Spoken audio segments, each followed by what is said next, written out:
ईदगाह park में एक नौजवान को मुबैना तौर पर चाकू से वार किया गया है, चाकू घोंपा गया है। अफसोस के साथ ये बताना पड़ रहा है, हम आए दिन ऐसा कोई क्राइम इंसिडेंट हमारे सामने आता है जिससे हमारी रूह कांप जाती है। आप देखिए, आज अभी ये वाकया पेश आया है ईदगाह में और मुबैना तौर पे बताया जा रहा है एक नौजवान लड़के को छुरा घोंपा गया है, छुरे से उस पर वार किया गया है।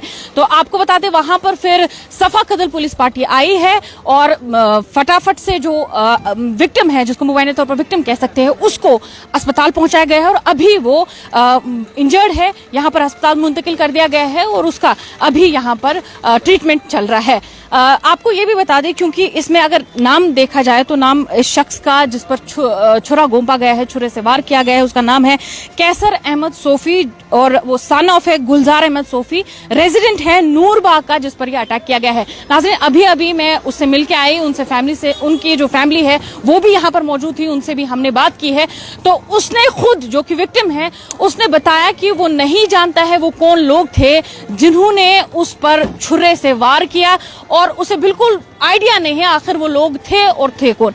ये भी उन्होंने कहा कि वो पैसे डिमांड कर रहे थे। उस विक्टिम से कहा गया है कि आप ईदगाह पार्क के अंदर आ जाओ और फिर उसके बाद उससे पैसे डिमांड किए गए हैं। ऐसा ही एक और इंसिडेंट भी हमारे सामने कुछ टाइम पहले ही आया था ईद के दौरान, जिसमें ऐसा ही वाकया हुआ था, पैसे की डिमांड की गई थी कुछ लोगों की तरफ से और फिर वार किया गया। तो यहाँ भी एक ऐसा ही इंसिडेंट हुआ है जहां पर विक्टिम को जो है पैसों की डिमांड की गई है और ये जो विक्टिम है ये काम करता है डिलीवरी बॉय का, मेहनत मशक्कत करके अपना रोजगार कमाता था। तो ऐसे में ईदगाह पार्क के बाहर था और बाहर कुछ लोग आए हैं जिन्होंने इसे कहा आप ईदगाह पार्क के अंदर आ जाओ, क्योंकि ये विक्टिम का खुद का कहना है, जिससे मैंने अभी बात की है।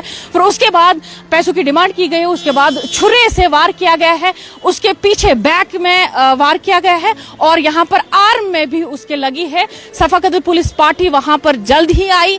उसके बाद आपको ये भी बता दें, ऑफिशियल सोर्सेज के मुताबिक जो है एक अक्यूज्ड को गिरफ्तार भी किया गया है और जितने भी इसमें इन्वॉल्व होंगे उनको भी कुछ ही वक्त में गिरफ्तार किया जाएगा। ऐसे में देखना ये रहेगा कि आखिर ये केसेस ट्रेंड बन रहे हैं। आप देखिए हमारा समाज कहाँ की ओर जा रहा है। हर दिन हम कोई ना कोई नया वाकया हमें देखने को मिलता है, ऐसा क्राइम इंसिडेंट जिससे हमारी रूह कांप जाती है। नाज़रीन, आप सब हमारे साथ अभी जुड़े हैं। हम इस वक्त SMHS हॉस्पिटल श्रीनगर में मौजूद है और अफसोसनाक वाकया पेश आया है। आप सब के लिए मैं दोबारा रिपीट करती हूँ कि ईदगाह दोस्तों मेहरबानी करके अलर्ट रहा करो और होशियार रहा करो। चलो दोस्तों, मेरा ये आज का वीडियो इतना ही। मिलते हैं किसी अगले वीडियो में, तब तक के लिए अपना ख्याल रखना और अपने भाई को दुआओं में याद रखना। बाकी अस्सलामु अलैकुम।